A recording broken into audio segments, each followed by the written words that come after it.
Hello friends, exam score YouTube channel में आप सभी का स्वागत है। दोस्तों, आज हम इस वीडियो में पॉलिटी एमसीक्यू पार्ट नंबर 13 देखने वाले हैं। और बेसिकली ये जो वीडियो रहेगी ये बेस रहेगी नीति निर्देशक सिद्धांत पर। नीति निर्देशक सिद्धांतों से जितने भी एमसीक्यू हमारे एग्जाम में बन सकते हैं या फिर अब से पहले बहुत बार पूछे भी जा चुके हैं, उन सभी को आज हम कवर करने वाले हैं इस वीडियो के माध्यम से। और जैसे कि आप जानते हैं, हमने ये सीरीज टॉपिक वाइज जितने भी एमसीक्यू बनते हैं हर एक टॉपिक से रिलेटेड, उन सब पर हम चर्चा कर रहे हैं इस सीरीज में। छोटे छोटे टॉपिक हैं सारे, सब पर अलग अलग एमसीक्यू देख रहे हैं हम। ठीक है, मेरा नाम है सूर्यकांत। तो चलिए आज का पार्ट शुरू करते हैं। भारतीय संविधान में राज्य के नीति निर्देशक तत्व ग्रहण किए गए हैं। कौन से देश से किए गए हैं ग्रहण? तो ऑप्शन नंबर बी सही होगा, आयरलैंड। नेक्स्ट देखते हैं, राज्य के नीति निर्देशक तत्वों का उल्लेख भारतीय संविधान के किस भाग में है? कौन से भाग में है? तो ऑप्शन नंबर सी सही होगा आपका, भाग नंबर 4 यानी कि चतुर्थ भाग या फिर फोर्थ भाग में किया गया है। नेक्स्ट, भारतीय संविधान के किस अनुच्छेद में राज्य के नीति निर्देशक तत्वों का उल्लेख किया गया है? तो ऑप्शन नंबर सी सही होगा, आर्टिकल 36 से लगाकर 51 तक नीति निर्देशक सिद्धांतों का उल्लेख किया गया है। नेक्स्ट, संविधान का वह कौन सा भाग है जो संविधान के निर्माताओं के मस्तिष्क और उद्देश्यों को प्रतिबिंबित करता है? तो कौन सा भाग है? तो ऑप्शन नंबर सी सही होगा, राज्य के नीति निर्देशक तत्व। ठीक है, नेक्स्ट देखते हैं, राज्य के नीति निर्देशक तत्वों में निम्नलिखित में से किन किन प्रकार के सिद्धांत अंतर्निहित हैं?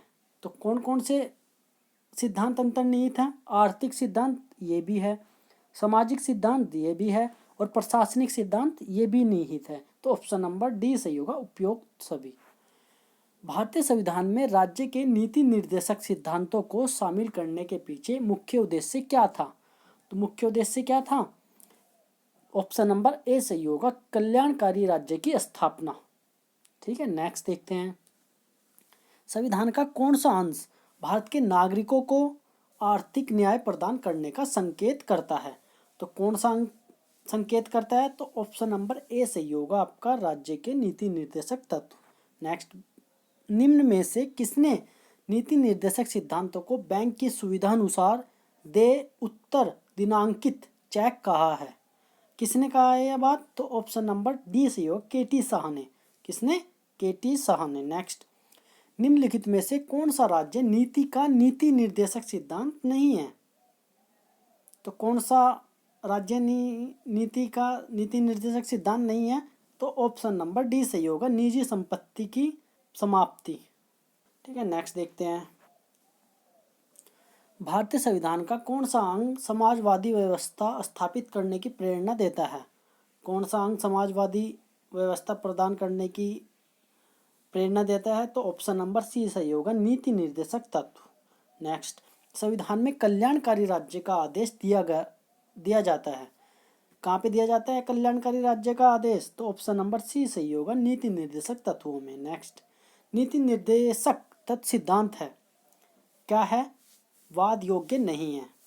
ठीक है, इन पे मतलब वाद नहीं किया जा सकता। नेक्स्ट, नीति निर्देशक तत्वों का क्रियान्वयन निम्नलिखित में से किस पर निर्भर करता है? किस पर निर्भर करता है? तो ऑप्शन नंबर डी सही होगा, सरकार के पास उपलब्ध संसाधनों पर। नेक्स्ट, राज्य के नीति निर्देशक तत्व में क्या शामिल है जो मूल अधिकार में नहीं है? स्पष्टता का उन्मूलन ये भी है, आर्टिकल 17 में आने जाने की स्वतंत्रता ये भी है, और धर्म की स्वतंत्रता ये भी मूल अधिकार में है। तो क्या नहीं है? तो ऑप्शन नंबर डी सही होगा, कुटीर उद्योग का प्रोत्साहन नहीं है। मौलिक अधिकार एवं राज्य के नीति निर्देशक तत्वों के विषय में कौन सा कथन सही है? तो कौन सा कथन सही है? ऑप्शन नंबर ए सही होगा, वे एक दूसरे के पूरक हैं।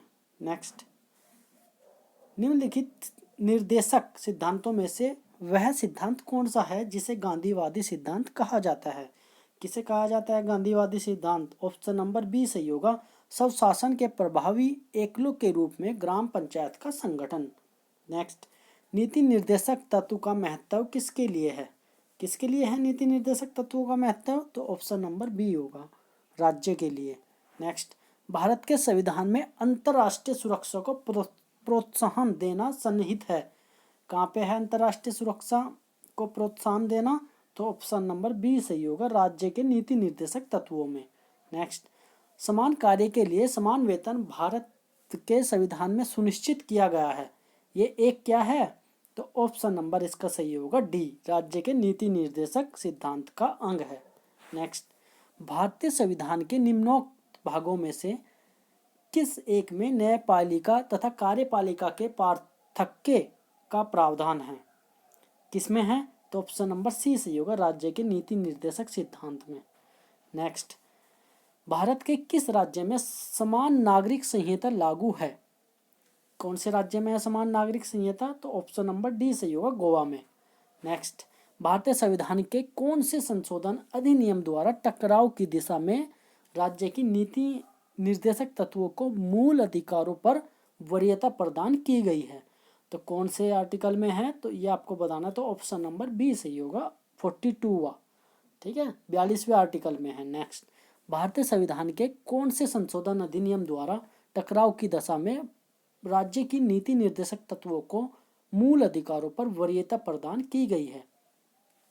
तो कौन से आर्टिकल में किया गया है? तो ऑप्शन नंबर सही होगा बी, 42वें में भी, ठीक है। नेक्स्ट, समान न्याय और निःशुल्क विधि सहायता का प्रावधान संविधान के किस अनुच्छेद में है? समान न्याय और निःशुल्क विधि सहायता का प्रावधान बताना है आपको, कौन से आर्टिकल में है? तो ऑप्शन नंबर बी सही होगा, 39 के ए में, आर्टिकल 39 के ए में। नेक्स्ट, भारतीय संविधान के निम्नलिखित अनुच्छेदों में से कौन सा अनुच्छेद राज्य सरकारों को ग्राम पंचायतों को संगठित करने का आदेश देता है? तो कौन सा आर्टिकल देता है? तो ऑप्शन नंबर बी होगा, अनुच्छेद 40, नीति निर्देशक में ही आते हैं ये भी 40। नेक्स्ट, भारतीय नागरिकों को लिए एक समान सिविल संहिता प्राप्त करने की बात कही गई है, कौन से आर्टिकल में कही गई है? तो ऑप्शन नंबर बी होगा, 44वें में, आर्टिकल 44। नेक्स्ट, संविधान के किस अनुच्छेद में न्यायपालिका का कार्यपालिका से पृथक्करण का उल्लेख किया गया है? कौन से आर्टिकल में है न्यायपालिका का कार्यपालिका से पृथक्करण? ऑप्शन नंबर सही होगा, ऑप्शन नंबर डी, यानी कि 50 में, 50 आर्टिकल में निहित है। नेक्स्ट देखते हैं, राज्य के नीति निर्देशक सिद्धांतों में से किस अनुच्छेद का संबंध अंतर्राष्ट्रीय शांति और सुरक्षा के संवर्धन से है? तो ऑप्शन नंबर कौन सा सही होगा? तो ऑप्शन नंबर बी सही होगा हमारा, आर्टिकल 51 में। कौन से में? आर्टिकल 51 में। नेक्स्ट देखते हैं, भारतीय संविधान के किस अनुच्छेद द्वारा निम्न दुर्बल वर्गों को शिक्षा संबंधी सुरक्षा प्रदान की गई है? निम्न दुर्बल वर्गों को शिक्षा संबंधित सुरक्षा प्रदान की गई है, कौन से आर्टिकल में की गई है? तो ऑप्शन नंबर इसका सही होगा बी, यानी कि 46 में, आर्टिकल 46 में, ठीक है। कहाँ पे? आर्टिकल 46 में की गई है। नेक्स्ट, काम करने के अधिकार को राज्य के नीति निर्देशक तत्वों में निम्नलिखित में से किस अनुच्छेद के अंतर्गत रखा गया है?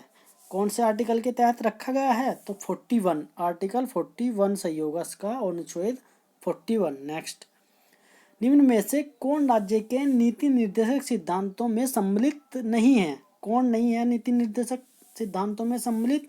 तो ऑप्शन नंबर डी सही होगा, सूचना का अधिकार। ये राइट ऑफ इंफॉर्मेशन कौन में है? मौलिक अधिकार में है, ठीक है। नेक्स्ट देखते हैं, निम्न में से कौन सा एक संविधान के 42वें संशोधन द्वारा नीति निर्देशक तत्वों में नहीं जोड़ा गया?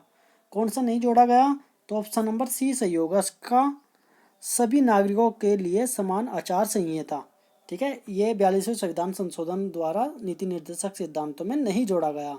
नेक्स्ट देखते हैं, भारत के कल्याणकारी राज्य होने का विचार पाया जाता है, कहाँ पे पाया जाता है?